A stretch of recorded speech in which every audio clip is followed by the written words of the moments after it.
Hindi dapat ganito ang magiging wakas ng gabing ito. Dapat sana, ito ang pinakamasayang gabi sa buhay ni Elara Madrigal. Ngunit ngayon, nakatayo siya sa gitna ng humahampas na ulan, hindi alintana ang panunuot ng lamig sa kanyang mga buto. Basa na ang kanyang mamahaling bestida at ang kanyang buhok ay nanlalagkit na sa kanyang mukha. Wala siyang pakialam. Ang tanging naririnig niya ay ang kabog ng kanyang dibdib. Isang malakas at masakit na ritmo na sumasabay sa bawat patak ng ulan sa semento. Sa kanyang paanan, nakalubog sa maliit na baha sa gilid ng kalsada, ay isang maliit na asul na kahon. Ang regalo niya sana para kay Mateo. Ang regalo na dapat ay simbolo ng kanilang walang hanggang pagmamahalan. Ilang oras lang ang nakalipas. Ang mundong ginagalawan niya ay perpekto. Nasa loob sila ng isang mamahaling restaurant sa Makati, sa isang pribadong sulok na may tanawin ng mga kumikinang na ilaw ng syudad. Mahina ang tugtog ng isang violin sa paligid, at ang liwanag mula sa kandila sa kanilang lamesa ay nagbibigay ng ginintuang kulay sa gwapong mukha ni Mateo de la Cruz. "Happy second anniversary, mahal ko," bulong ni Mateo. Ang kanyang mga mata ay nangungusap, puno ng pagmamahal, na para bang si Elara lang ang tanging babae sa mundo. Hinawakan nito ang kanyang kamay sa ibabaw ng lamesa. Ang init ng palad nito ay sapat na para pawiin ang anumang pag-aalinlangan sa kanyang puso. "Happy anniversary, Mateo," sagot ni Elara. Isang matamis na ngiti ang sumilay sa kanyang mga labi. Sa loob ng 2 taon, ginawa ni Mateo na parang isang fairy tale ang kanyang buhay. Ang CEO ng isa sa pinakamalaking construction firm sa bansa ay umibig sa isang simpleng landscape architect na tulad niya. Ipinakita nito sa kanya ang isang mundo na hindi niya akalaing mararating. Itinaas ni Mateo ang kanyang wine glass para sa ating dalawa at para sa kinabukasan na sabay nating bubuuin. Nagtama ang kanilang mga baso at ang tunog niyon ay parang musika sa pandinig ni Elara. Kinabukasan, iyon ang salitang laging nagpapakilig sa kanya. Isang kinabukasan, kasama si Mateo. Isang pamilya, isang tahanan. Ngunit biglang tumunog ang cellphone ni Mateo. Sinisira ang mahikang bumabalot sa kanila. Nakita ni Elara ang bahagyang pagkunot ng noo nito nang makita kung sino ang tumatawag. "Excuse me, mahal. I need to take this." Tumayo ito at lumayo ng kaunti. Kahit hindi niya marinig ang pinag-uusapan, kitang-kita niya ang pagbabago sa kilos ni Mateo. Ang kaninang relax na postura ay napalitan ng tensyon. Naging seryoso ang kanyang mukha. Pagbalik nito sa lamesa, may bahid ng pag-aalala sa kanyang mga mata. "I'm so sorry, Elara. May emergency lang sa company.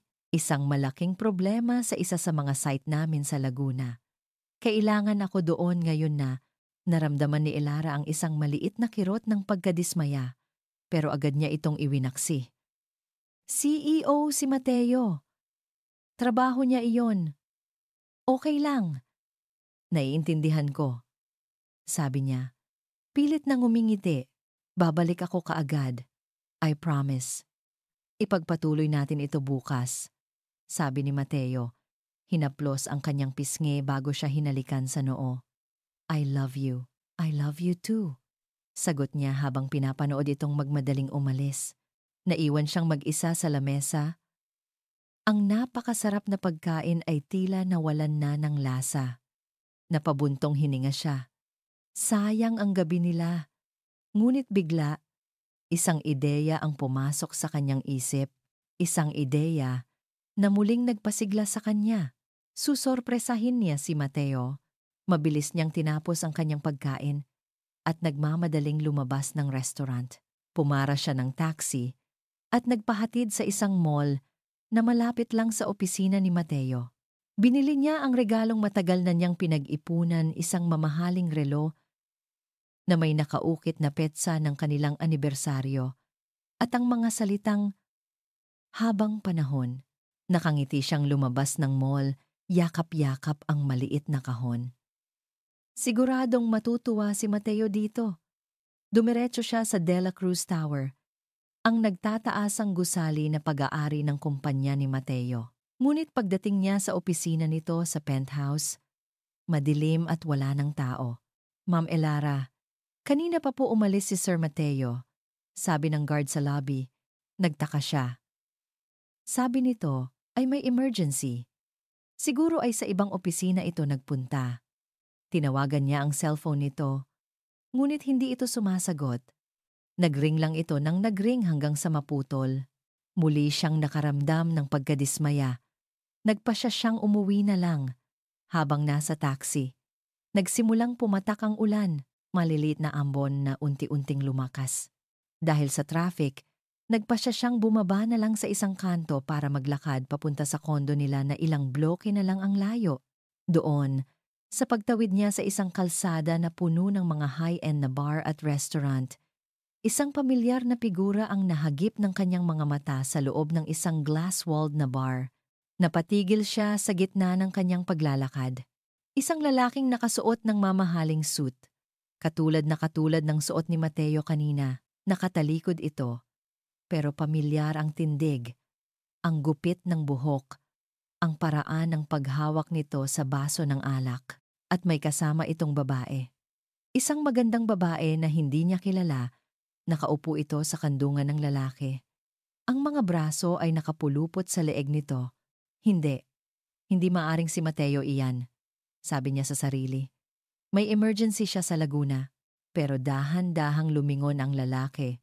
At ang liwanag mula sa loob ng bar ay tumama sa kanyang mukha. Gumuho ang mundo ni Elara. Walang duda, ang perpektong panga, ang matangos na ilong. Ang mga matang iyon na ilang oras lang ang nakalipas ay tumititig sa kanya ng may pagmamahal. Si Mateo nga. Bago pa man niya maproseso ang lahat. Bago pa man makagalaw ang kanyang mga paang tila napako na sa kinatatayuan, nakita niya kung paano ngumiti ang babae bago nito hilahin ang mukha ni Mateo papalapit sa kanya. At doon, sa harap ng kanyang dalawang mata, naglapat ang kanilang mga labi. Hindi iyon isang simpleng halik. Iyon ay isang halik na puno ng pagnanasa. Isang halik na nagsasabing sila ay matagal nang magkakilala. At ang mas masakit pa, nakita ni Elara na tumugon si Mateo.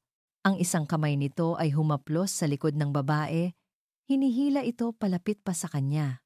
Parang sinaksak ng libo-libong karayom ang puso ni Elara. Parang nawalan ng hangin ang kanyang baga. Ang emergency sa Laguna, ang hindi sinasagot na tawag. Lahat ng iyon ay kasinungalingan. Nabitawan niya ang hawak na kahon, hindi dahil sa nabasa ito ng ulan, kundi dahil biglang nawalan ng lakas ang kanyang mga daliri. Bumagsak ito ng may mahinang kalabog sa basang semento. Ang salitang, habang panahon, na nakaukit sa relo sa loob, ay tila isang malupit na biro ng tadhana. Tumalikod siya, tumakbo. Wala siyang pakialam kung saan siya pupunta. Ang gusto lang niya ay makalayo. Makalayo sa tanawing iyon na paulit-ulit na naglalaro sa kanyang isipan. Ang halik, ang pagtataksil, ang mga ilaw ng syudad ay lumabo dahil sa mga luhang walang tigil sa pag-agos mula sa kanyang mga mata. Bawat busina ng sasakyan ay parang sigaw na lalong nagpapabingi sa kanya. Hindi niya namalayan kung paano. Pero nakarating siya sa harap ng condominium building kung saan sila nakatira, ang lugar na dati niyang tinatawag na tahanan.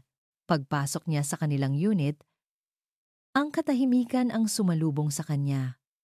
Ngunit ang katahimikang iyon ay mas maingay pa kaysa sa lahat ng sigawan sa mundo. Ang bawat sulok ng bahay ay sumisigaw ng alaala ni Mateo. Ang litrato nila sa ibabaw ng mesa, ang paborito nitong upuan, ang amoy ng pabango nito na naiwan sa hangin. Mga sinungaling, bulong niya sa sarili. Ang boses ay basag at puno ng pait. Hindi na siya nag-isip pa. Ang sakit na nararamdaman niya ay napalitan ng isang desisyon.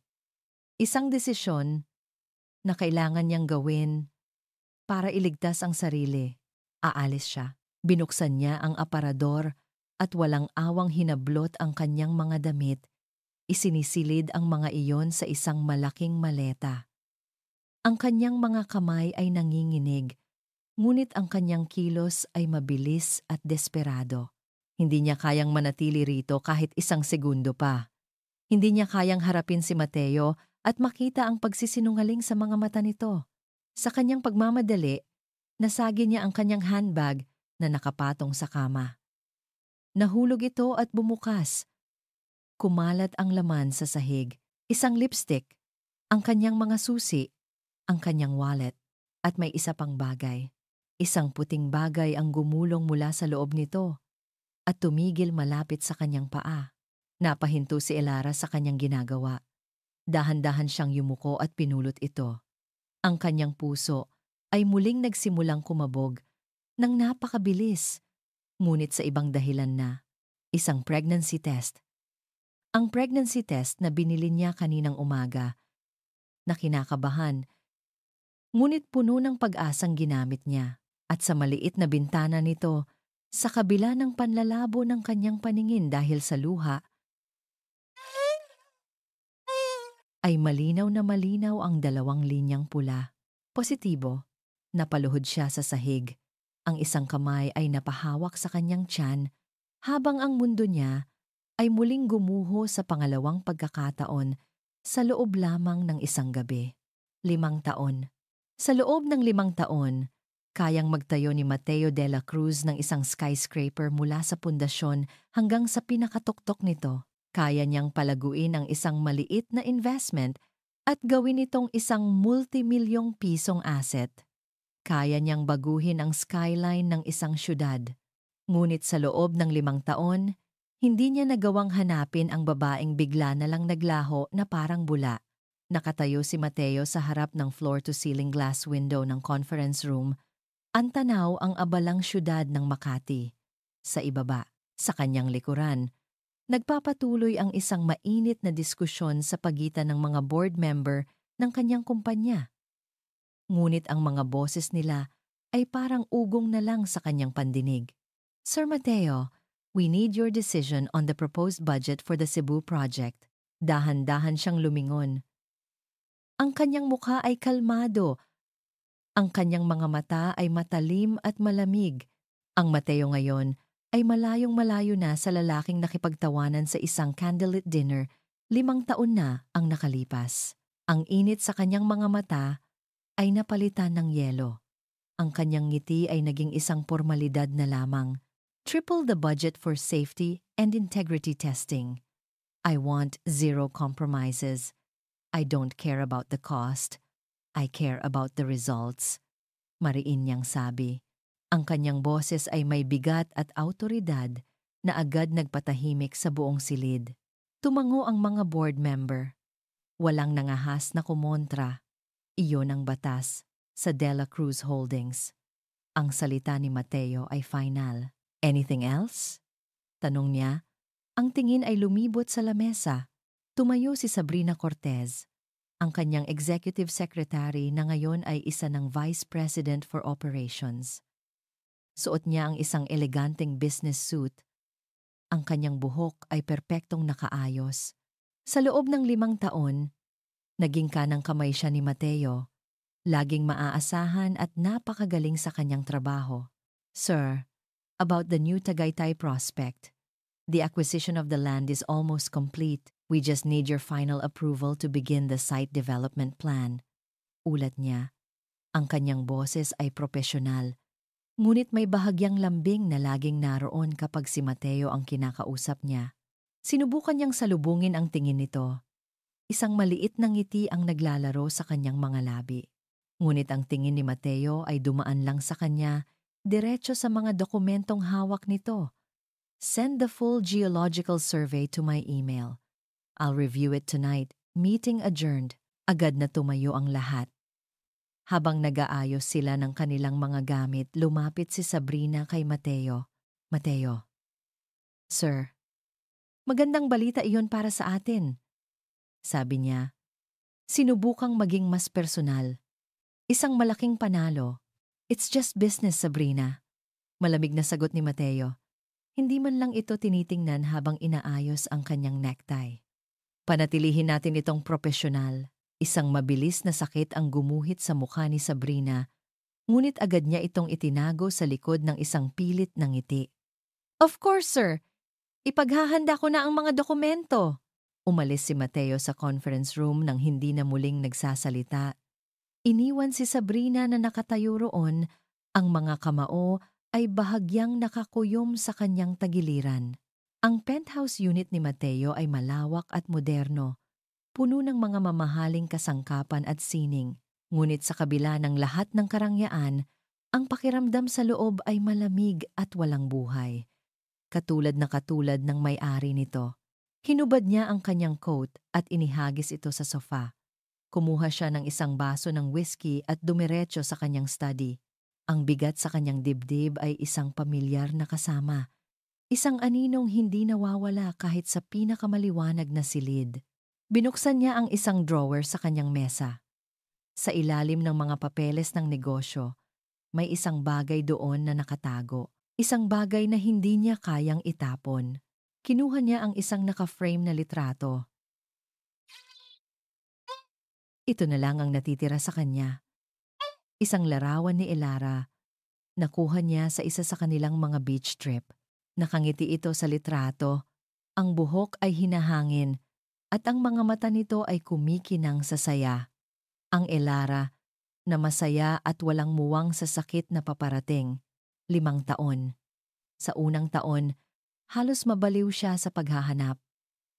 Pinuntahan niya ang pamilya nito, ngunit wala raw silang balita. Tinanong niya ang mga kaibigan nito, ngunit lahat sila ay nagkibit-balikat. Nag-hire siya ng mga private investigator, ngunit walang makitang bakas. Naglaho si Elara, na parang hindi kailanman naging parte ng buhay niya. Bakit? Iyon ang tanong na bumabagabag sa kanya gabi-gabi. Bakit siya umalis nang walang paalam? Anong nagawa niyang mali? Ang huli nilang gabi ay perpekto.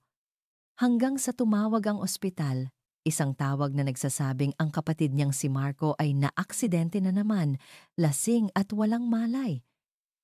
Kinailangan niyang pumunta roon. Pagbalik niya kinaumagahan, wala na si Elara.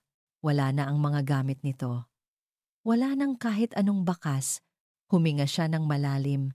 Ang daliri ay marahang hinahaplos ang salamin na nagpoprotekta sa mukha ni Elara. Nasaan ka na? Mahal ko. Bulong niya sa hangin. Kinabukasan, lumipad si Mateo papuntang Tagaytay sakay ng kanyang pribadong helicopter. Kailangan niyang personal na makita ang lupain kung saan nila itatayo ang kanilang susunod na luxury resort and spa. Ang hangin sa Tagaytay ay sariwa, isang malaking kaibahan sa mausok na hangin ng Maynila. Habang naglalakad siya sa malawak na lupain, kasama ang ilang mga inhinyero, isang bagay sa di kalayuan ang nakakuha ng kanyang atensyon. Isang maliit na parke, o mas tamang sabihing isang hardin, na nasa tabi ng property na bibilhin nila. Hindi ito malaki, ngunit ang disenyo nito ay katangi-tangi. Ang bawat halaman, bawat bato, bawat bangko, ay tila inilagay ng may pagmamahal at sining. May isang kapayapaan sa lugar na iyon na, "Kaninong property iyan?" tanong niya sa isang lokal na guide na kasama nila. "Ah, iyan po, sir. Hardin po iyan ng komunidad. Proyekto po iyan ng isang magaling na landscape architect dito sa amin." Sagot ng lalaki. "Sino ang arkitekto?" tanong ni Mateo. "Isang taga-Maynila rin po siya dati, sir. Mga 5 taon na rin siyang naninirahan dito. Napakabait po niyan." "Si Architect Madrigal po." Napatigil si Mateo sa paglalakad. Ang tibok ng kanyang puso ay biglang bumilis. Madrigal. Elara. Elara Madrigal ba ang pangalan niya? Tanong niya, halos pabulong. Takot sa kung anong maririnig niyang sagot. Nagulat ang guide. "Opo, sir. Kilala niyo po siya?" Hindi makapaniwala si Mateo. Pagkatapos ng 5 taon, dito lang, Dito lang sa tabi ng proyektong pag-aari niya. Tadhana ba ito? Nasaan? Nasaan siya nakatira? Tanong ni Mateo. Ang kanyang boses ay nanginginig na. Itinuro ng guide ang isang maliit ngunit magandang bahay na hindi kalayuan sa hardin. Isang bahay na napapalibutan ng mga bulaklak. Diyan lang po sa bahay na iyan, sir. Nandyan lang po siya ngayon. Kasama ang anak niyang lalaki. Ang huling mga salita ay parang bombang sumabog sa pandinig ni Mateo. Kasama ang anak niyang lalaki. Ang kanyang mga tuhod ay biglang nanghina. Ang hangin ay tila naubos sa kanyang baga. Ang buong mundo ay biglang tumigil sa pag-ikot. At ang tanging nakikita niya ay ang maliit na bahay na iyon. Ang bahay kung nasaan ang babaeng 5 taon niyang hinanap. At ang isang batang hindi niya alam na nabubuhay pala sa mundo. Ang halakhak ng isang bata ang nagsisilbing musika sa umaga ni Elara. Dahan-dahan lang, Leo. Baka matapon ang gatas mo, sabi niya. Isang ngiti ang hindi mapigilang sumilay sa kanyang mga labi habang pinapanood ang kanyang 4 na taong gulang na anak na masiglang kumakain ng almusal. But mommy, yung aso po ni Mang Ben, ang laki-laki na po. Masiglang kwento ni Leo. Ang bibig ay puno pa ng pancake. May mga mumo sa gilid ng kanyang labi.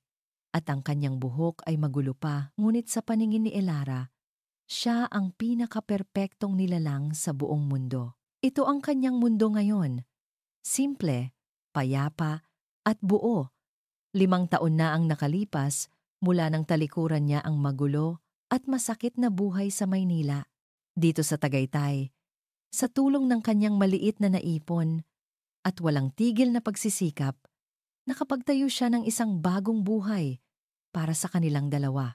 Isa siyang respetadong landscape architect, kilala sa buong komunidad para sa kanyang magagandang disenyo na nagbibigay buhay sa mga bakanteng lote at hardin. Ang sakit ng kahapon ay naitago na niya sa isang baul sa pinakasulok ng kanyang puso, nakakandado at ayaw na niyang buksan pa. Pinunasan niya ang bibig ni Leo gamit ang isang tissue. Pagkatapos mo dyan, maliligo ka na. May pupuntahan tayong kliyente, okay? Okay, mommy. Habang pinapanood niya ang kanyang anak, muling napako ang tingin niya sa mga mata nito. Sa lahat ng namana ni Leo sa kanya ang kanyang ngiti. Ang hugis ng kanyang mukha, ang mga mata nito, ay hindi maikakailang hindi sa kanya. Iyon ay mga matang malalim, matatalino, at may kulay ng madilim na tsokolate. Mamata ni Mateo. Isang mabilis na kirot ang dumaan sa kanyang puso. Isang pamilyar na multo mula sa nakaraan. Agad niya itong iwinaksi. Hindi. Hindi niya hahayaang sirain ng isang alaala ang magandang umagang ito. Tapos na iyon. 5 taon na. Ligtas na sila rito. Biglang may kumatok sa pinto. Nagtaka si Elara. Masyado pang maaga para sa kliyente niya. Siguro ay isa lang sa mga kapitbahay niya na may kailangan. Sandali lang, anak, sabi niya kay Leo bago tumayo at naglakad papunta sa pinto. Binuksan niya ito nang may magaan na ngiti sa kanyang mga labi. Ngunit ang ngiting iyon ay unti-unting naglaho. Nakatayo sa harap ng kanyang pintuan ang isang multo. Isang multong suot ang isang mamahaling business suit. Ang buhok ay perpektong nakaayos at ang mukha ay mas matipuno at mas seryoso kaysa sa huli niyang pagkikita, ngunit walang dudang siya pa ring iyon. Ang lalaking dumurog sa kanyang puso, 5 taon na ang nakalipas. Mateo. Ang pangalan nito ay lumabas sa kanyang bibig na parang isang hiningang nag-aagaw buhay. Parang may isang malaking kamay na biglang umipit sa kanyang dibdib. Pinipigilan siyang huminga. Nanlamig ang kanyang mga kamay at paa. At ang tanging naririnig niya ay ang mabilis na dagundong ng kanyang sariling pulso. Paano? Paano siya natagpuan dito? Ang mga mata ni Mateo ay puno ng isang emosyong hindi niya mabasa, isang pinaghalong sakit, pagsisisi, at isang matinding pangungulila na tila tumatagos sa kanyang kaluluwa. Elara, sabi nito, ang boses ay mas malalim at mas magaspang kaysa sa dati. Sa wakas, at natagpuan din kita. Ang boses na iyon. Ang boses na dati ay nagpapakalma sa kanya, ngayon ay parang lason na gumagapang sa kanyang sistema. Ginigising ang lahat ng sakit na akala niya ay matagal nang patay. Isang init ang biglang kumalat sa kanyang dibdib, isang galit na 5 taon niyang ibinaon sa limot. Ang takot na nararamdaman niya ay napalitan ng isang matinding pangangailangan na protektahan ang kanyang mundo. "Anong ginagawa mo dito?" tanong niya. Ang bawat salita ay matigas at puno ng pait.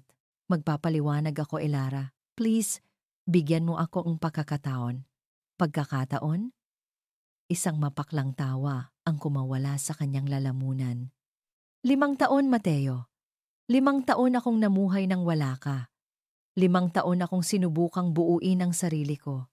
At ngayon, bigla ka na lang susulpot dito. Para saan? Sinubukan niyang isara ang pinto. Ngunit mabilis na naiharang ni Mateo ang kanyang kamay. "Huwag. Please. Kailangan mong malaman ang totoo." "Ang totoo?" sigaw niya. Hindi na napigilan ang emosyon. "Nakita ko ang totoo, Mateo. Nakita ko sa sarili kong mga mata. Kaya huwag kang magsinungaling sa akin. Umalis ka na." "Mommy?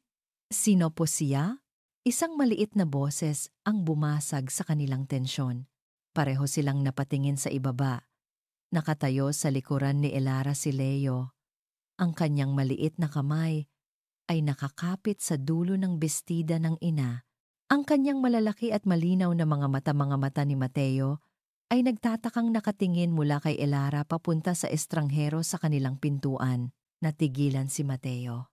Ang galit sa kanyang mukha ay biglang napalitan ng pagkabigla.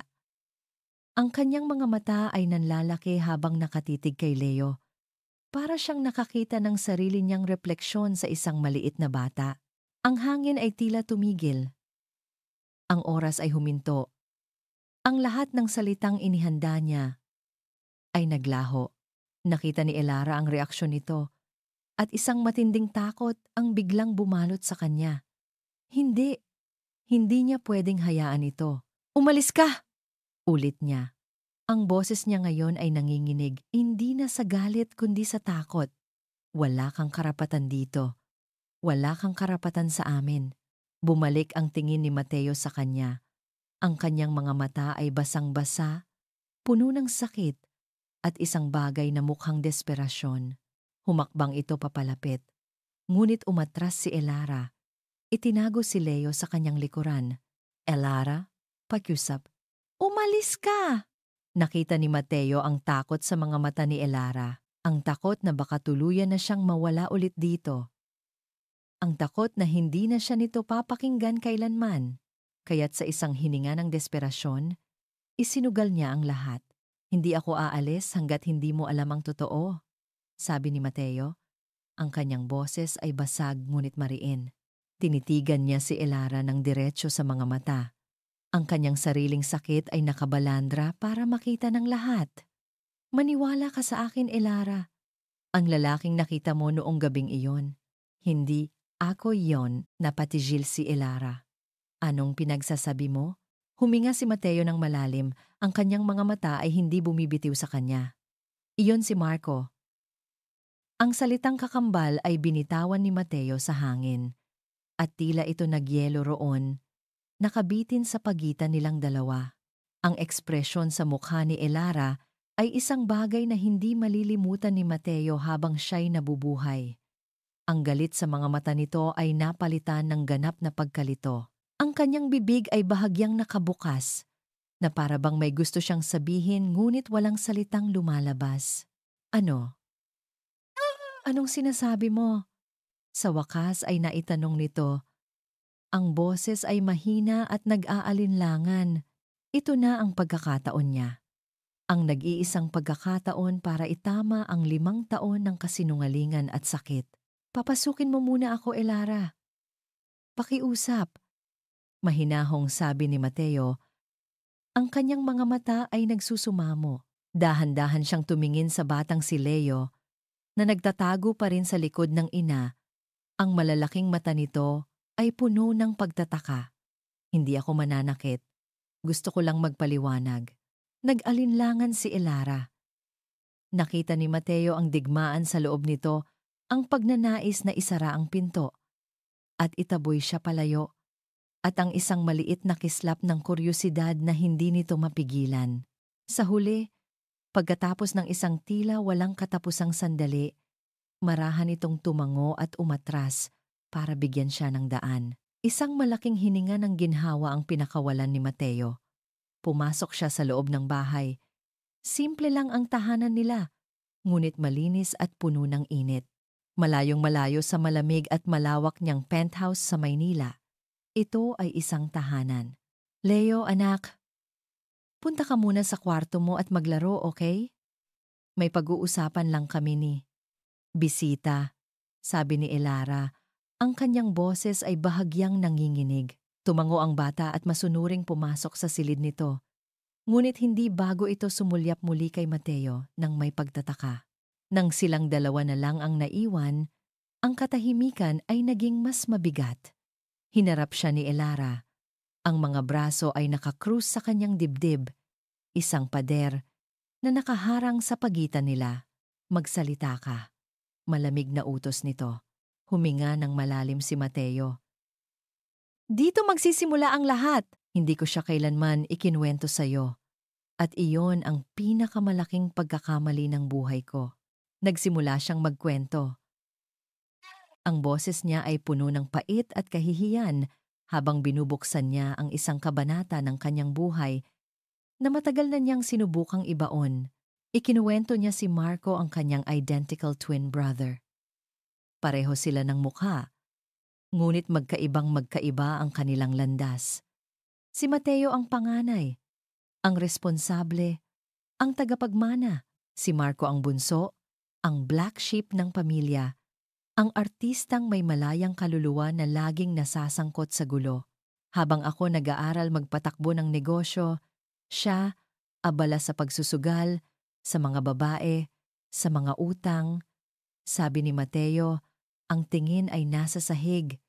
Hindi makatingin ng diretso kay Elara. Paulit-ulit. At sa tuwing may problema siya, sino ang tinatawagan niya? Ako. Ako ang laging nag-aayos. Ako ang laging nagbabayad. Bakit? Bakit hindi mo sinabi sa akin? Tanong ni Elara. May bahid na ng sakit sa kanyang boses. Doon na siya napatingin dito. Ang kanyang mga mata ay puno ng pagsisisi. Dahil nahihiya ako, Elara. Dahil ang buhay natin perpekto. Masaya tayo. Ayokong dalhin ang gulo ng pamilya ko sa mundo mo. Akala ko, sa pagtatago ko sa kanya, pinoprotektahan kita. Hindi ko alam na iyon pala ang sisira sa atin. Duwag ako. Kinuha niya ang kanyang cellphone mula sa bulsa.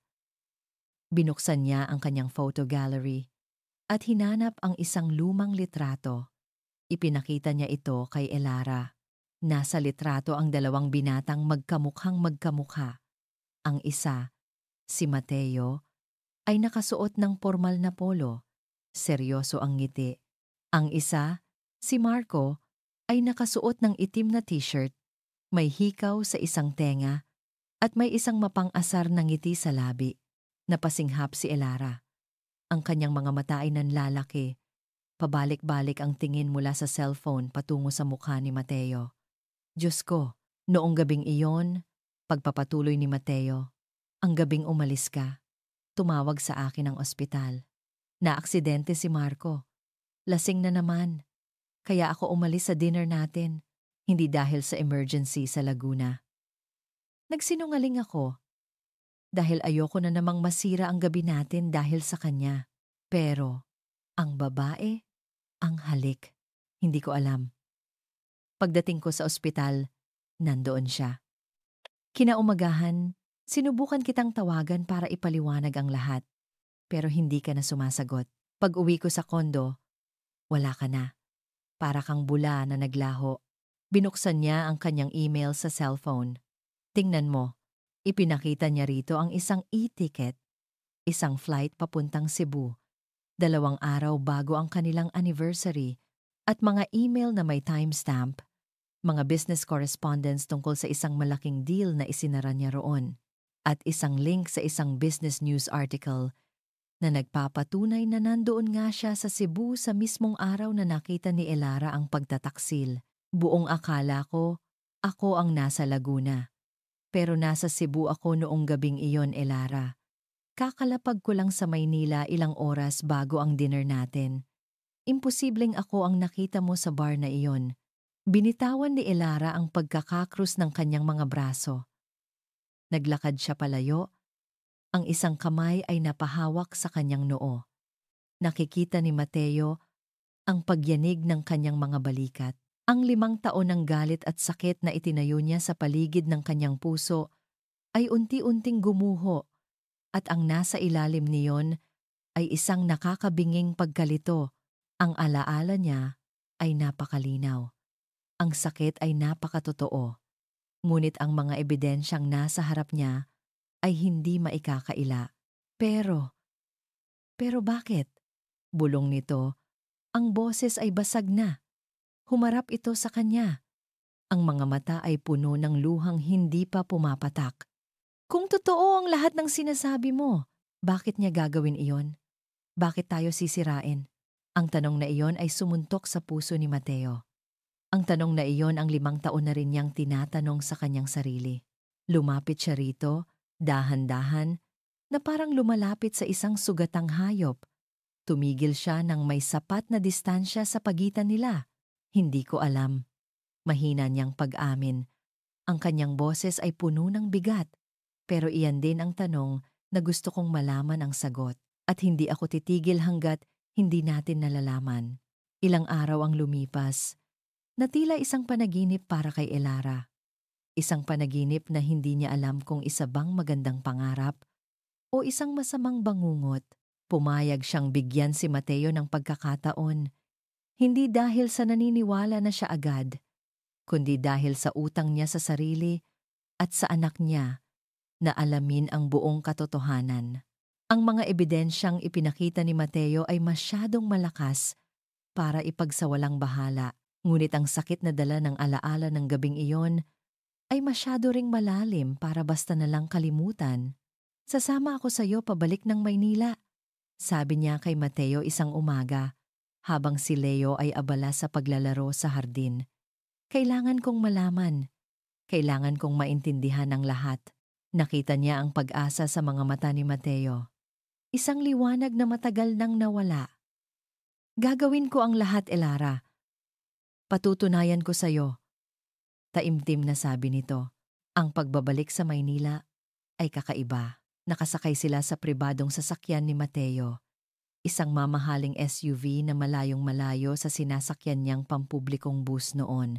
Tahimik lang si Leo sa buong biyahe, namamangha sa nagtataasang mga gusali, habang si Elara naman ay nakatingin lang sa labas ng bintana. Ang bawat pamilyar na kalye ay nagbabalik ng mga alaalang pilit niyang tinatakasan. Tumuloy sila sa isang serviced apartment na pag-aari ng kumpanya ni Mateo. Hindi sa dating condo unit nila. Iginagalang ni Mateo ang espasyong kailangan niya.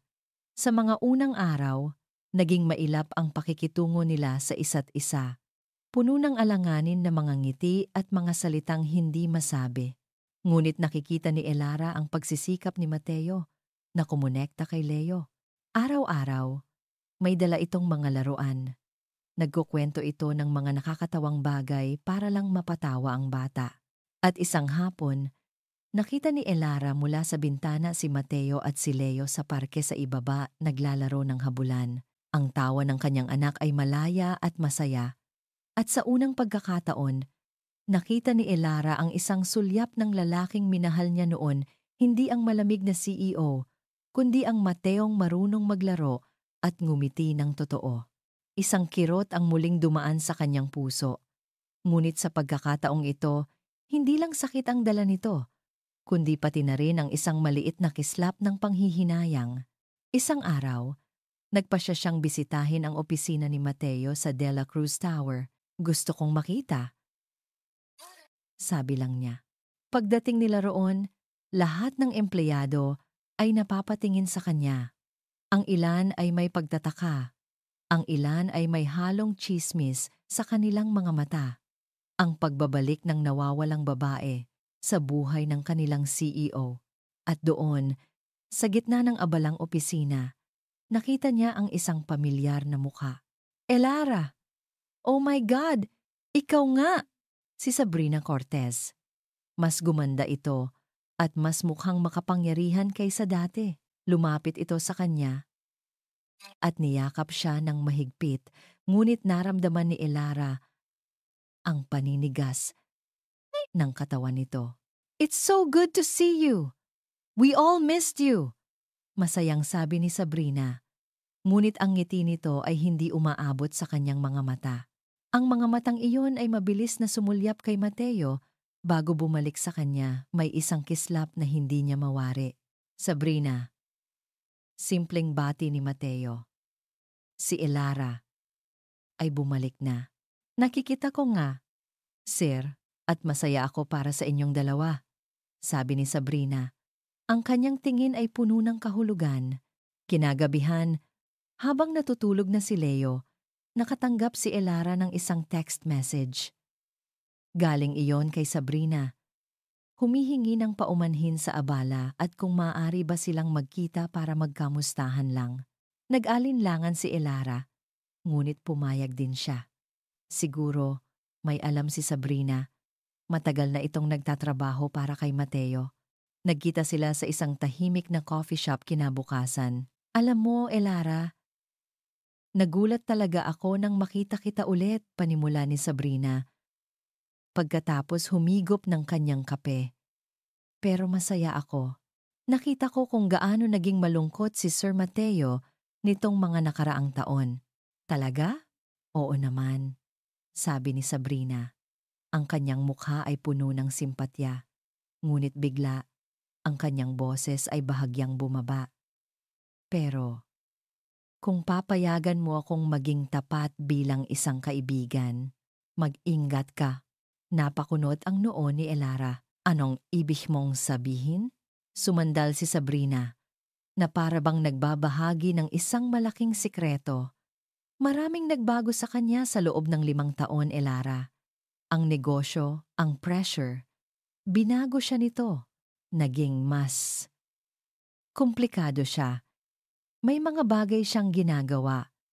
Mga sikretong hindi mo alam. Anong mga sikreto? Tanong ni Elara. Nararamdaman ang unti-unting panlalamig sa kanyang batok. Naglabas ng cellphone si Sabrina. Hindi ko dapat ginagawa ito. Pero kaibigan kita. Ayaw kong masaktan ka ulit. Ipinakita niya kay Elara ang isang litrato sa screen. Isang litratong kuha mula sa malayo at medyo malabo. Ngunit malinaw pa rin ang figura ng isang lalaking kamukhang-kamukha ni Mateo na papasok sa isang kilalang high-end casino. Kailan ito? Tanong ni Elara. Ang kanyang boses ay bahagyang nanginginig. Last month lang, malungkot na sagot ni Sabrina. Madalas siyang pumunta diyan. Alam mo na, para mag-relax. Pero minsan, lumalaki ang taya. Nabaon na nga siya sa utang noon pero syempre, nagawan niya ng paraan. Si Mateo pa ba? Ang imahe ng lalaki sa bar 5 taon na ang nakalipas. Ang kwento ni Mateo tungkol sa kapatid niyang sugarol. At ngayon, ang litratong ito. Naghalo-halo ang lahat sa isip ni Elara. Sino ang nagsasabi ng totoo? Umuwi si Elara sa apartment na gulong-gulo ang isip. Naabutan niya si Mateo na nagbabasa ng libro para kay Leo. Ang eksenang iyon ay dapat nagdudulot ng kapayapaan. Ngunit ngayon, ang tanging nakikita niya ay pagdududa. Mateo, kailangan nating mag-usap? Sabi niya pagkatapos niyang patulugin si Leo. Ipinakita niya rito ang litrato. Sabrina sent this to me. Anong ibig sabihin nito? Tinitigan ni Mateo ang litrato at sa isang iglap, nakita ni Elara ang galit na dumaan sa mga mata nito. Ngunit agad itong nawala. Napalitan ng pagod. Elara, iyan si Marco. Paano ka nakakasiguro? Dahil alam ko, dahil sa tuwing ginagawa niya iyan, Ako ang tumatanggap ng tawag mula sa mga pinagkakautangan niya. Ito ang sinasabi ko sa'yo, Elara. Ito ang gulong pilit kong iniiwas sa'yo. Medyo tumaas ang boses ni Mateo, puno ng frustration. Ngunit bago pa man makasagot si Elara, biglang tumunog ang cellphone ni Mateo. Isang text message mula sa isang unknown number. Binasa ito ni Mateo ng malakas. Ang kanyang mukha ay biglang namutla. Layuan mo siya. Kung ayaw mong mapahamak ang anak mo, layuan mo siya. Kung ayaw mong mapahamak ang anak mo. Ang mga salitang iyon ay umalingamngaw sa loob ng tahimik na apartment, mas malakas pa kaysa sa isang sigaw. Ang kulay sa mukha ni Elara ay biglang nawala. Ang pagdududa sa kanyang mga mata ay napalitan ng purong takot. Automatikong napahawak si Elara sa kanyang dibdib. Ang isip ay agad na lumipad sa natutulog na si Leo sa kabilang kwarto. Mateo. Sino? Ngunit hindi na siya pinatapos ni Mateo. Ang pagod at frustration sa mukha nito kanina ay biglang nawala na palitan ng isang bakal na determinasyon. Ang kanyang mga mata ay nag-aapoy sa galit, isang galit na hindi nakadirekta kay Elara, kundi sa kung sino mang nagpadala ng mensahe. Magbihis ka. Mahinahon ngunit maring sabi ni Mateo. Kayo ni Leo. Aalis tayo dito. Hindi na nagtanong pa si Elara. Ang autoridad sa boses ni Mateo ay sapat na. Mabilis silang kumilos. Sa loob ng 15 minuto, nasa loob na sila ng sasakyan ni Mateo, palayo sa apartment na iyon. Dinala sila ni Mateo sa isang 5-star hotel na pag-aari ng isang kaibigan niya. Sa isang suite na may sariling security personnel sa labas. Dito. Ligtas kayo, sabi ni Mateo. Pagkatapos siguraduhing komportable si Elara at ang nagtatakang si Leo. Walang nakakaalam ng lugar na ito. Walang makakapasok. Anong nangyayari, Mateo? Nanginginig na tanong ni Elara nang maiwan silang dalawa sa sala ng suite. Hinarap siya ni Mateo. Ang kanyang mga kamay ay marahang humawak sa balikat nito. May naglalaro sa atin, Elara. At hindi ako papayag na idamay kayo. Lalo na si Leo. Ang pagbabanta sa kanilang anak ang nagpabago sa lahat. Hindi na ito tungkol sa nakaraang sakit o sa pagdududa. Tungkol na ito sa kaligtasan ng pinakamahalagang tao sa buhay ni Elara. Sino sa tingin mo ang may gawa nito? Tanong niya. Isang anino ang dumaan sa mga mata ni Mateo. May hinala ako. At aalamin ko kung tama ako. Hinalikan niya si Elara sa noo. Magtiwala ka sa akin. Poprotektahan ko kayo. I promise. Kinaumagahan, unang ginawa ni Mateo ay tawagan ang isang tao. Isang tao na matagal na niyang hindi kinakausap maliban na lang kung may matinding problema. Isang pribadong investigador. Nagkita sila sa isang hindi kilalang cafe sa Quezon City, malayo sa mga matang mapanuri sa Makati. Mr. Santos, I need you to find someone for me, sabi ni Mateo pagkaupo niya. Walang paligoy-ligoy. Sino po, Sir Mateo? Tanong ng investigador. Isang nasa katanghaliang gulang na lalaki na may matalas na mga mata. My brother. Marco de la Cruz. Gusto kong malaman ang bawat galaw niya sa nakalipas na 5 taon. Saan siya nagpunta? Sino ang mga nakasama niya? At lalo na, ang mga transaksyon niya sa pera. Tumango si Mr. Santos. Masusunod po. And one more thing. Dagdag ni Mateo. I need you to investigate someone else. Ibinigay niya ang pangalan. Sabrina Cortez. May VP for Operations. Gusto kong malaman ang lahat tungkol sa kanya. Lahat. Pagkatapos ng pagkikita, bumalik si Mateo sa opisina, ngunit ang kanyang isip ay nasa ibang lugar. Pinilit niyang maging normal. Pinatawag niya si Sabrina sa kanyang opisina para sa isang kunwaring meeting. Sabrina, I need an update on the Tagaytay project. Sabi niya, pinapanood ng maigi ang bawat kilos nito. Of course, sir. Sagot ni Sabrina. Ang kanyang ngiti ay kasing propesyonal gaya ng dati. Everything is proceeding as planned. In fact, mukhang mas mapapabilis pa natin ang timeline. Good. That's good to hear, sabi ni Mateo. By the way, kumusta na pala si Elara? Nagkausap ba kayo ulit? Isang mabilis na kislap ang dumaan sa mga mata ni Sabrina, ngunit agad itong napalitan ng pag-aalala. Actually, sir, hindi na niya sinasagot ang mga tawag ko. I'm a bit worried. Okay lang ba siya? She's fine, maikling sagot ni Mateo. She just needs space. Isang kasinungalingan.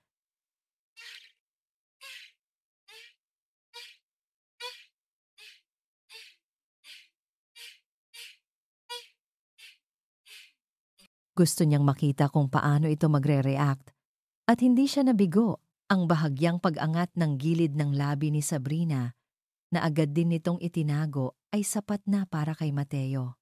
Lumipas ang 2 araw.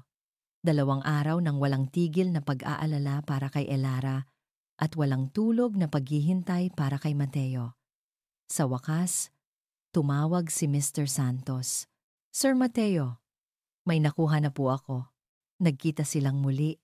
Inilatag ni Mr. Santos ang isang folder sa lamesa. Mahirap pong i-trace si Marco. Palipat-lipat ng tirahan. Laging nagpapalit ng numero. Pero nakuha namin ang mga bank records niya. Itinuro niya ang isang serye ng mga transaksyon. Sa nakalipas na 5 taon, regular po siyang nakakatanggap ng malalaking halaga, anonymous deposits. Pero may isang pattern. Ang mga depositong ito ay laging nangyayari isang araw. Pagkatapos maglabas ng malaking halaga si Miss Cortez mula sa kanyang personal account, napahigpit ang hawak ni Mateo sa kanyang baso. Ang kanyang hinala ay nagkakaroon ng laman. At ito pa po, sir, sabi ng investigador. 1 linggo bago ang anniversary niyo ni Ma'am Elara, 5 taon na ang nakalipas. Nag-withdraw si Miss Cortez ng ₱250,000, cash. Sa parehong araw, isang kasino sa Parañaque ang tumawag sa kanya para sabihing nabayaran na ang malaking utang ni Marco de la Cruz. Parang isang malaking puzzle na unti-unting nabubuo sa isip ni Mateo. Ang pera, ang timing, ang pagsisinungaling ni Sabrina, si Marco. Nahanap niyo ba siya? Tanong ni Mateo. Ang kanyang boses ay mababa at mapanganib. Umiling si Mr. Santos. Wala na po siya sa huling address niya, sir. Naglaho na naman po na parang bula. Bumalik si Mateo sa hotel na may daladalang bigat sa kanyang dibdib. Pumasok siya sa suite at nakita si Elara na nakaupo sa sofa, naghihintay. Sa itsura pa lang nito, alam na niyang may balita siya. May nalaman ka na ba? Tanong nito. Tumango. Si Mateo, ikinuwento niya ang lahat ng nalaman niya mula sa investigador. Habang nagsasalita siya, nakita niya ang pagbabago sa mukha ni Elara mula sa pag-aalala, patungo sa pagkabigla, at sa huli, sa isang dahan-dahang pagsibol ng pag-unawa. Ngunit bago pa man sila makapag-usap ng mas malalim, muling tumunog ang telepono ni Mateo. Si Mr. Santos ulit. Sir, may isa pa po akong balita. At sa tingin ko, ito na po ang kailangan ninyo. Ano yon? Nahanap po namin ang babaeng kasama ni Marco sa bar noong gabing iyon. Napatayo si Mateo at, Sir, dagdag ng investigador, handa po siyang magsalita. Ang biyahe papunta sa lugar ng pagkikita ay ang pinakatahimik at pinakakabagab na biyahe sa buong buhay ni Elara. Nakaupo siya sa tabi ni Mateo sa loob ng sasakyan. Ang kanyang mga kamay ay magkayakap ng mahigpit sa kanyang kandungan. Bawat minuto na lumilipas ay parang isang oras. Ang kanyang puso ay dumadagundong sa kanyang dibdib. Isang halo ng takot at pag-asa. Takot sa kung ano ang kanyang malalaman. At pag-asa na sana, sa wakas, matapos na ang lahat ng ito, dinala sila ni Mateo sa isang maliit at halos walang taong restaurant sa may bandang Pasay. Sa isang pribadong silid sa likuran, isang babae ang naghihintay sa kanila. Nakayuko ito, nilalaro ang isang baso ng tubig Sa ibabaw ng lamesa, mukha itong pagod at balisa. Nang pumasok sila, dahan-dahan itong nag-angat ng tingin. At sa isang iglap, bumalik ang lahat kay Elara. Siya nga, ang babae mula sa bar. Medyo nagkaedad ito. May ilang guhit na ng pag-aalala sa kanyang mukha, ngunit walang duda siya ang babaeng nakita niyang kahalikan ni Mateo 5 taon na ang nakalipas. Isang malamig na agos ang gumapang sa likod ni Elara. Ang eksenang iyon, na pilit niyang ibinaon sa limot, ay muling nabuhay sa kanyang isipan kasing linaw ng dati. "Salamat sa pagdating, Miss Rosales," sabi ni Mateo. Ang kanyang boses ay kalmado ngunit may bigat. "Tawagin niyo na lang akong Gina," sabi ng babae. Ang boses ay nanginginig. Ang kanyang mga mata ay nag-aalangang tumingin kay Elara bago ito muling yumuko. "Pasensya na po, wala kang dapat ikatakot," sabi ni Elara. Pinipilit na maging matatag kahit ang totoo ay nanginginig ang kanyang mga tuhod. "Gusto lang naming malaman ang totoo." Huminga ng malalim si Gina. 5 taon ko rin pong dinala ito. 5 taon na akong ginugulo ng konsensya ko. Nagsimula siyang magkwento. Noong mga panahong iyon, isa siyang waitress sa isang kasino. Baon sa utang dahil sa pagkakasakit ng kanyang ina. Kilala niya si Marco de la Cruz, isa sa mga malalaking sugarol na laging natatalo. Isang gabi, nilapitan siya ng isang babae. Isang babaeng elegante, maganda, at mukhang makapangyarihan. Sinabi niya na kilala niya ako. Alam niya ang tungkol sa mga utang ko. Sa nanay ko, sabi ni Gina. Ang mga mata ay nagsisimula ng mamasa. Ang pangalan niya, Sabrina Cortez. Napahigpit ang hawak ni Elara sa braso ng kanyang upuan. Ang pangalan ay parang kidlat na tumama sa kanya. Si Sabrina, ang kaibigan niya, nag-alok siya ng tulong. Pagpapatuloy ni Gina, isang malaking halaga ng pera, sapat para bayaran ang lahat ng utang ko at ipagamot ang nanay ko. Ang kailangan ko lang gawin ay isang simpleng bagay. Dito na nagsimulang bumuhos ang mga luha ni Gina. Kailangan kong makipagkita kay Marco sa isang bar at kailangan ko siyang halikan sa isang partikular na oras, sa isang partikular na lugar kung saan kitang-kita mula sa labas. Sinabi ni Miss Cortez na may isang taong kailangang makakita noon. Sinabi niya na laro lang ito. Isang paraan para subukan ang isang relasyon. Wala raw masasaktan. Flashback. Ang isip ni Elara ay mabilis na bumalik sa gabing iyon. Ang pag-alis ni Mateo, ang pagpunta niya sa mall, ang pagdaan niya sa bar na iyon. Hindi iyon nagkataon lang. Lahat ng iyon ay nakaplano. Pinlano niya ang lahat? Bulong ni Elara, hindi makapaniwala. Tumango si Gina. Binigyan niya si Marco ng pera para bayaran ang mga utang nito sa kasino. At binigyan niya ako ng pera. Nagpadala pa siya ng text sa akin, sinasabi kung anong oras eksaktong dadaan ang target. At ang target ay ikaw pala, ma'am. Isang malakas na ugong ang namuo sa tainga ni Elara. Ang hangin ay tila naubos sa silid. Ang buong pundasyon ng kanyang sakit sa loob ng 5 taon, ang paniniwalang pinagtaksilan siya. Ang desisyong lisanin ang lahat ay gumuho sa isang iglap. Hindi ito pagtataksil. Isa itong krimen, isang kalkulado at malupit na paninira. Bakit? Tanong ni Elara. Ang boses ay basag na. Bakit niya gagawin iyon? Hindi ko po alam. Umiyak na sago ni Gina. Ang alam ko lang, pagkatapos ng gabing iyon, tinakot niya ako. Sinabi niya na kapag nagsalita ako, sisirain niya ang buhay ko. Kaya nanahimik ako. Hindi na napigilan ni Elara ang sariling mga luha. Ngunit hindi ito luha ng kalungkutan, kundi luha ng matinding galit. Galit para sa 5 taon na ninakaw sa kanya. Galit para sa 5 taon na lumaki ang kanyang anak na walang ama. Galit para sa lahat ng sakit na tiniis niya ng mag-isa. habang ang tunay na may sala ay komportableng nabubuhay at nagpapanggap na kaibigan. Naramdaman niya ang kamay ni Mateo sa kanyang likod, isang marahan ngunit matatag na suporta. Nang tumingin siya rito, nakita niya ang sarili niyang galit sa mga mata nito, isang malamig at mapanganib na apoy. "Salamat, Gina," sabi ni Mateo.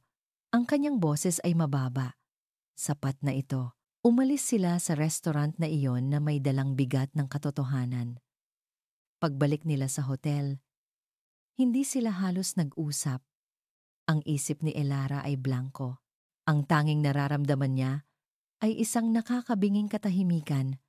Ang katahimikan bago ang isang malakas na bagyo.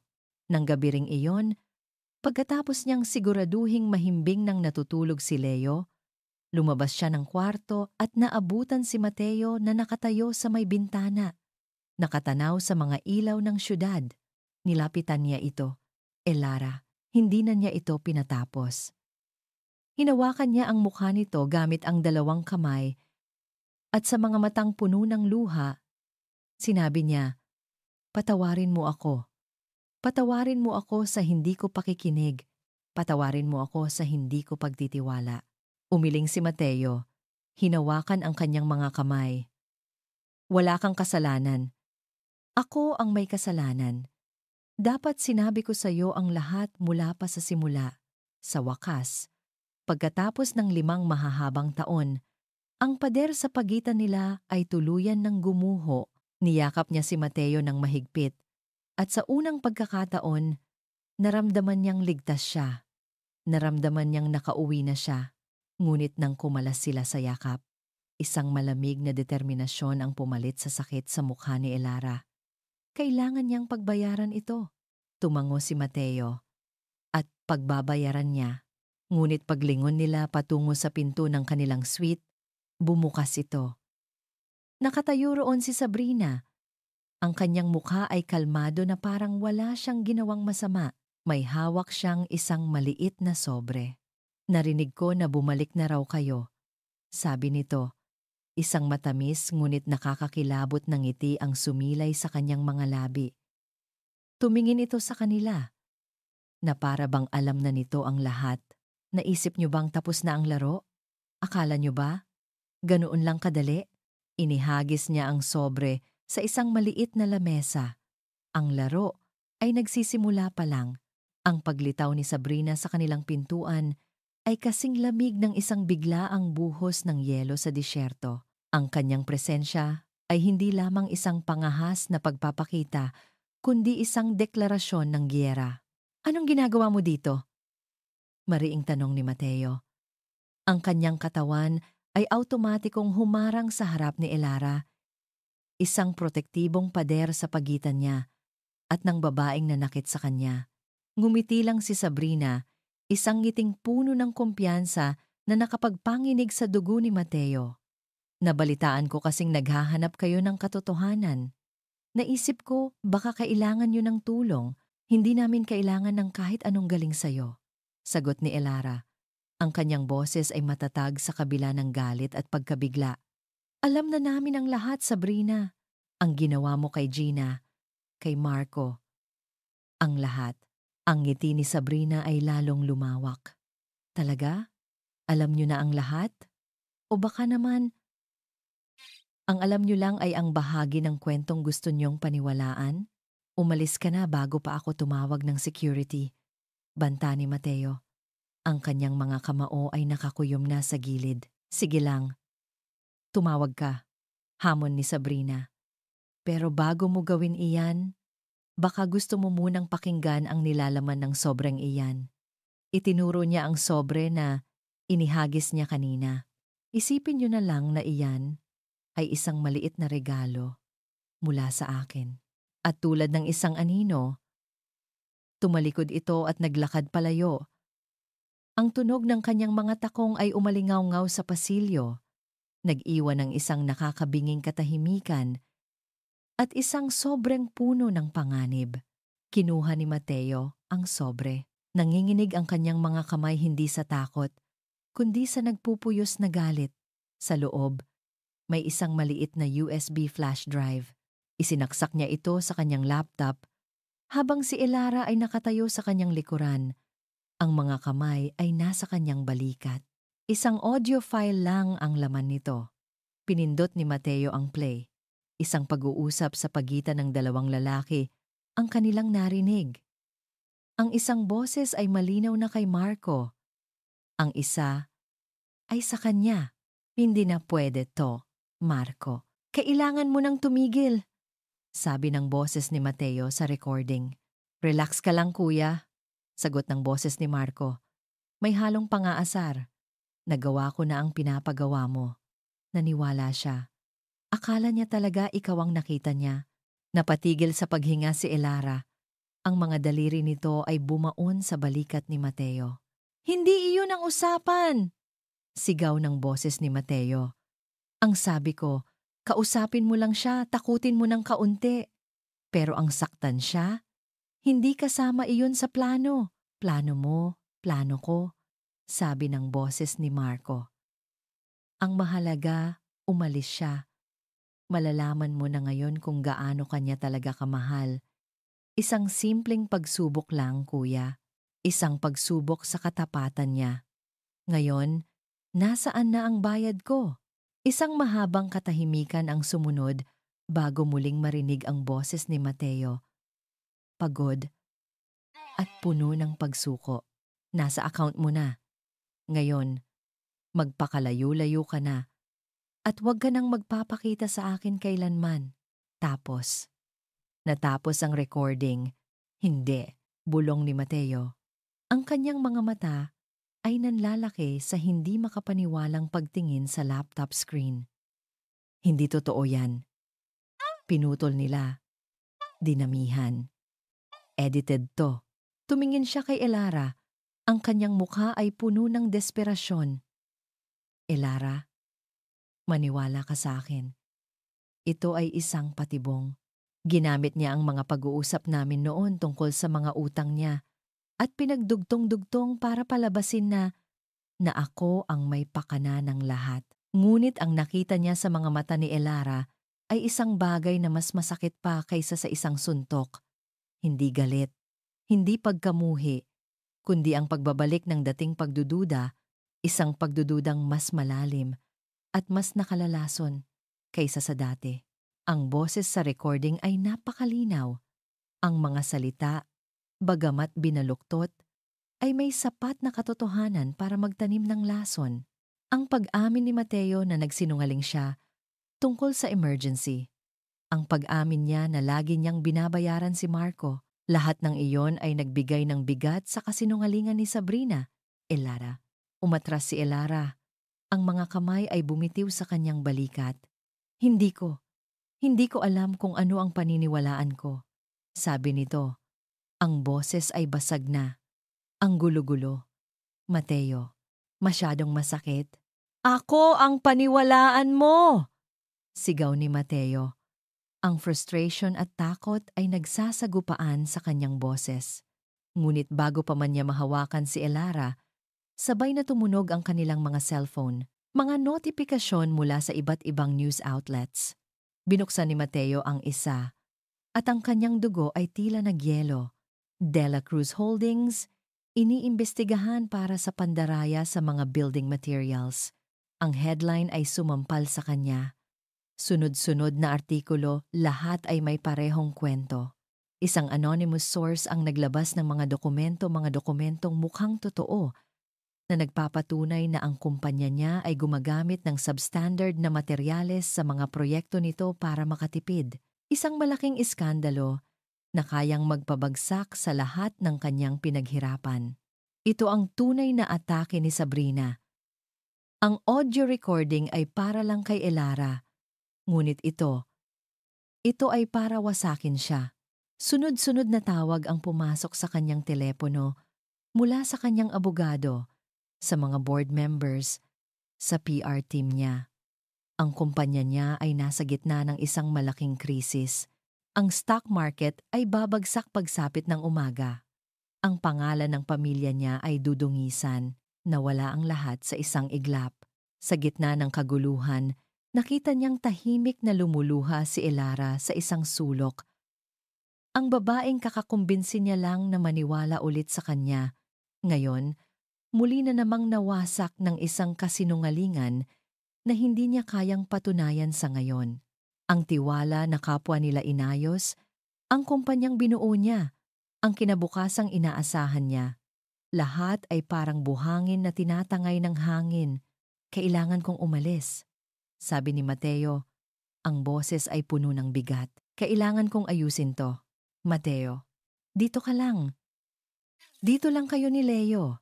Sabi niya, hindi makatingin ng diretso sa mga mata nito dahil natatakot siyang makita ang pagdududa roon. Babalik ako. Aayusin ko ang lahat. Lumabas siya ng silid na parang isang sundalong sugatan. Ngunit sa paglabas niya, ang kanyang puso ay nadurog nang marinig ang sinabi ni Elara sa isang halos pabulong na boses. Kailangan ko ng panahon. Kailangan kong mag-isip. Ang mga salitang iyon ay mas masakit pa kaysa sa lahat ng iskandalo sa buong mundo.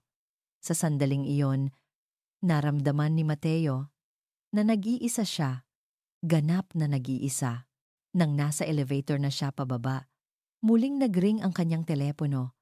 Isang unknown number. Sinagot niya ito.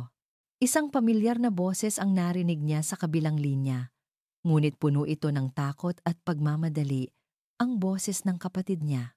Mateo! Tulungan mo ako! Sigaw ni Marco.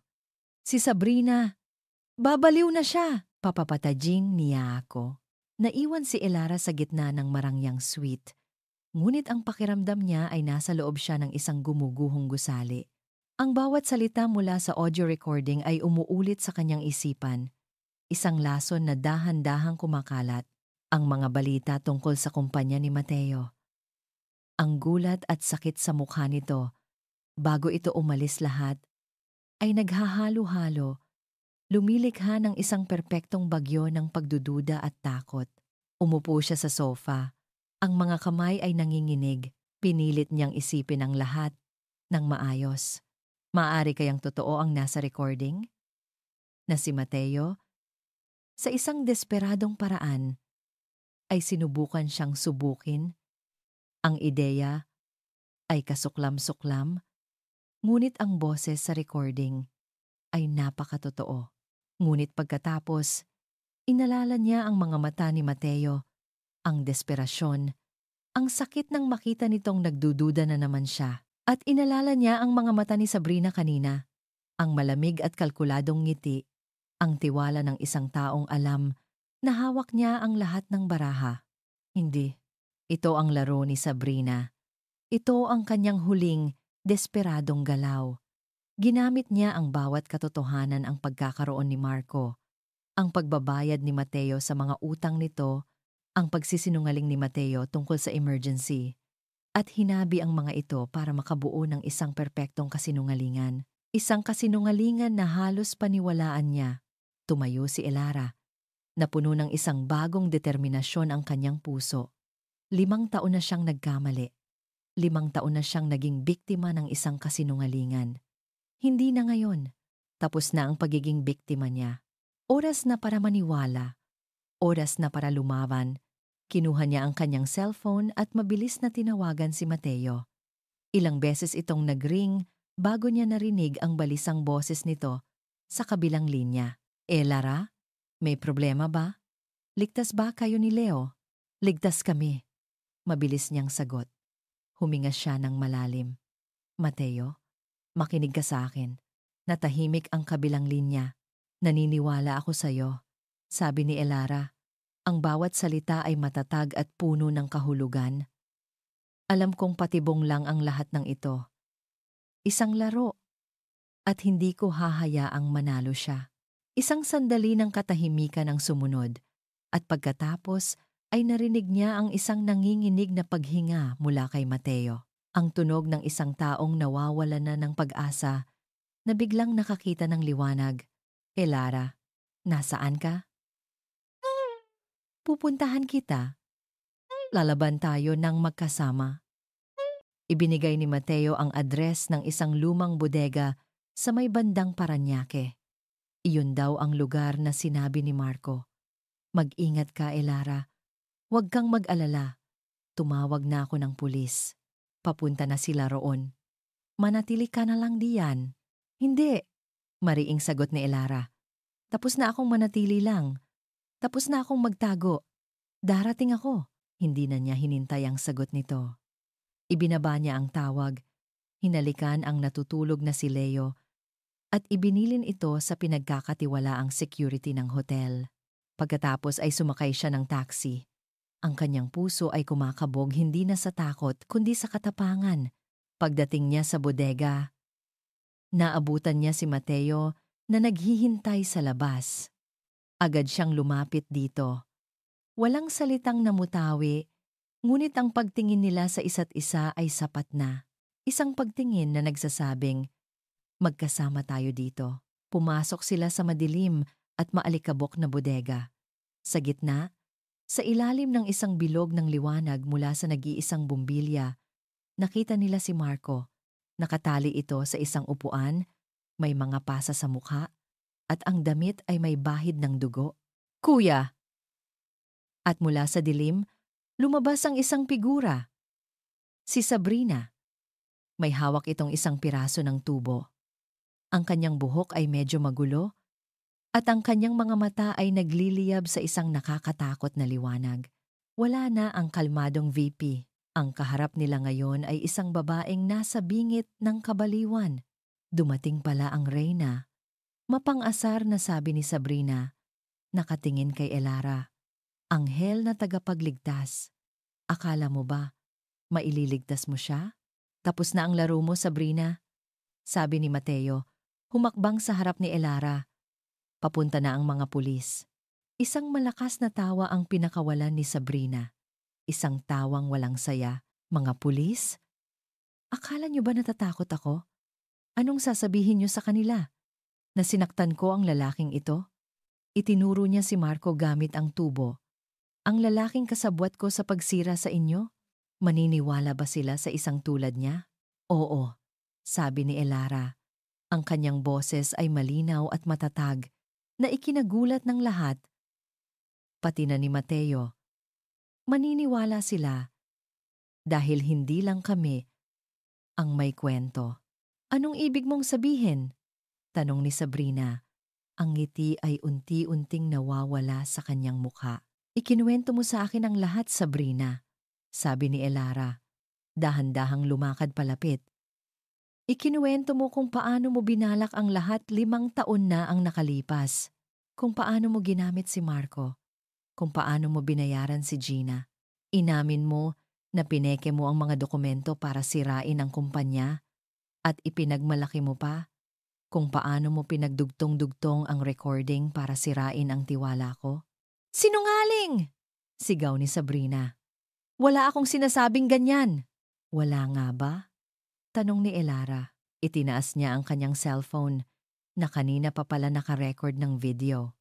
Ipinakita niya ang screen kay Sabrina. Uulitin ko para sa'yo, ngunit hindi iyon ang plano ni Elara. Ang plano niya ay guluhin si Sabrina. Painitin ang ulo nito at nagtagumpay siya. Sa sobrang galit, sumugod si Sabrina, ngunit hindi si Elara ang kanyang tinarget. Mabilis itong tumakbo papunta kay Marco. Itinaas ang tubo, handang ihampas ito. Ngunit bago pa man ito makalapit, isang sigaw ang pumuno sa bodega. Tama na, si Marco. Kahit nakatali, nagawa niyang itumba ang upuan. Gumulong palayo sa kapahamakan. Sa kanyang pagbagsak, isang maliit na digital recorder ang nahulog mula sa kanyang bulsa. Nakarecord ang lahat, Sabrina, sabi ni Marco, humihingal. Mula pa kaninang pagdating mo, ang pag-amin mo sa pananakit sa akin, ang pag-amin mo sa lahat ng plano mo. Natigilan si Sabrina. Ang kanyang mga mata ay nanlalaki habang nakatingin sa recorder para siyang isang hayop na nasukol. At sa sandaling iyon, ang tunog ng mga sirena ng pulis ay nagsimulang marinig, papalapit ng papalapit. Doon na tuluyang gumuho ang lahat para kay Sabrina. Binitiwan niya ang tubo at napaluhod sa sahig, umiiyak hindi sa pagsisisi, kundi sa pagkatalo. Habang inaaresto ng mga pulis si Sabrina, nilapitan ni Elara at Mateo si Marco. Tinulungan nila itong makatayo. "Salamat kuya." "Salamat Elara," sabi ni Marco. Ang kanyang mukha ay puno ng hiya at pagsisisi. "Patawarin niyo ako sa lahat. Magpagaling ka muna," sabi ni Mateo. Tinapik ang balikat nito. Bago umalis ang mga pulis, lumapit si Marco kay Elara. May iniabot siya ritong isang maliit, luma at itim na notebook. "Para sa'yo," sabi niya. "Dapat matagal na itong napunta sa'yo para malaman mo kung gaano kanya talaga kamahal." Kinuha ni Elara ang notebook, isang journal, at sa unang pahina, nakasulat ang pangalan ni Mateo at isang petsa isang araw pagkatapos siyang mawala. Ang katahimikan sa loob ng sasakyan ni Mateo habang pauwi sila mula sa bodega ay ibang-iba sa katahimikang naranasan nila kanina. Hindi na ito puno ng tensyon o pag-aalinlangan. Ito ay isang katahimikang puno ng pagod, ngunit may halong kapayapaan. Ang bagyo ay tapos na. Nang makabalik sila sa hotel suite, si Leo ay mahimbing pa ring natutulog, walang kamalay-malay sa kaguluhang naganap. Naupo si Elara sa sofa, ang kanyang mga daliri ay marahang hinahaplos ang gasgas na pabalat ng lumang journal na ibinigay ni Marco. Lumapit si Mateo at naupo sa tabi niya. Hindi nagsasalita, binibigyan siya ng espasyo. Ngunit ang presensya nito sa tabi niya ay sapat na. Dahan-dahang binuksan ni Elara ang journal. Ang sulat kamay ni Mateo, na dati formal at perpekto, ay magulo at tila minadali sa mga unang pahina. Araw 1, wala na siya. Walang paalam. Walang kahit anong paliwanag. Ang sakit, para akong pinapatay ng paulit-ulit sa bawat segundong lumilipas. Araw 30. Isang buwan. Isang buwan na parang isang taon. Taon 1. Happy anniversary, mahal ko. Nasaan ka man, sana masaya ka. Sana ligtas ka. Hindi ako titigil sa paghahanap. Habang binabasa ni Elara ang bawat pahina, ang mga luha ay tahimik na dumaloy sa kanyang mga pisngi. Ang bawat salita ay isang bintana sa 5 taon ng kaluluwa ni Mateo, ang kanyang pagkalito, ang kanyang sakit, ang kanyang pagsisisi, at ang hindi kailanman namatay na pag-asa na muli siyang makita. Naroon ang mga detalye ng pag-hire niya ng mga investigador, ang mga biyahe niya sa iba't ibang probinsya dahil sa mga maling impormasyon, ang mga gabing hindi siya makatulog. Ito ang 5 taon na nawala sa kanila. Ikinuwento sa pamamagitan ng tinta at luha. Nang matapos niya ang huling pahina, isinara niya ang journal at tumingin kay Mateo. Ang mga mata nito ay nakatitig sa kanya, basang-basa rin. Wala nang kailangang sabihin pa. Ang journal na iyon ang nagsabi ng lahat. Inabot ni Elara ang kamay nito at pinisil iyon ng mahigpit. "Umuwi na tayo," bulong niya. At sa pagkakataong iyon, ang tahanan ay hindi na tumutukoy sa isang lugar, kundi sa isang pakiramdam, ang pagiging magkasama. Lumipas ang ilang buwan, sa tulong ng recording mula kay Marco at ng testimonya ni Gina, nahatulan si Sabrina sa kanyang mga krimen.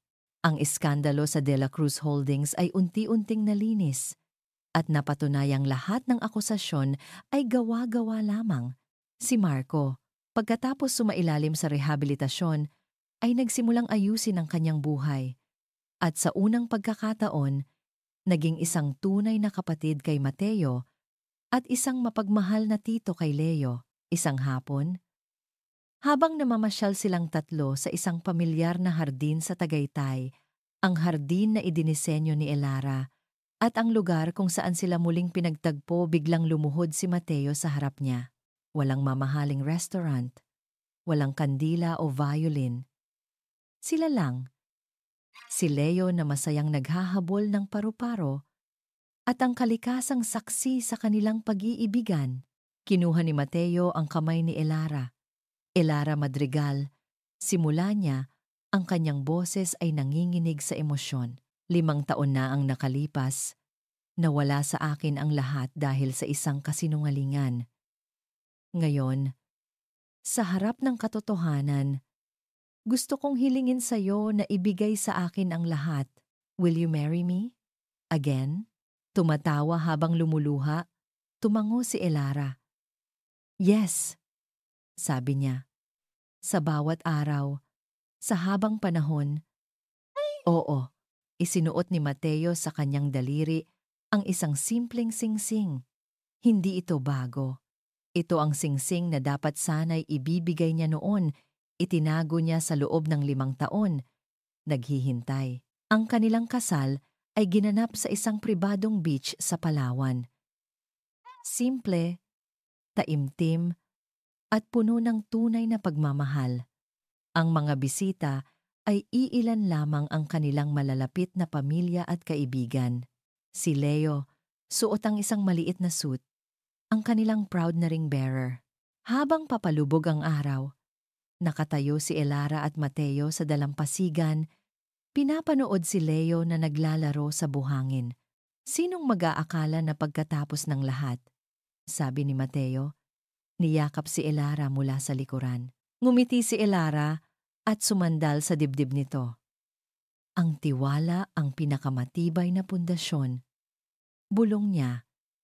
Inuulit ang isang aral na natutunan nila sa pinakamahirap na paraan.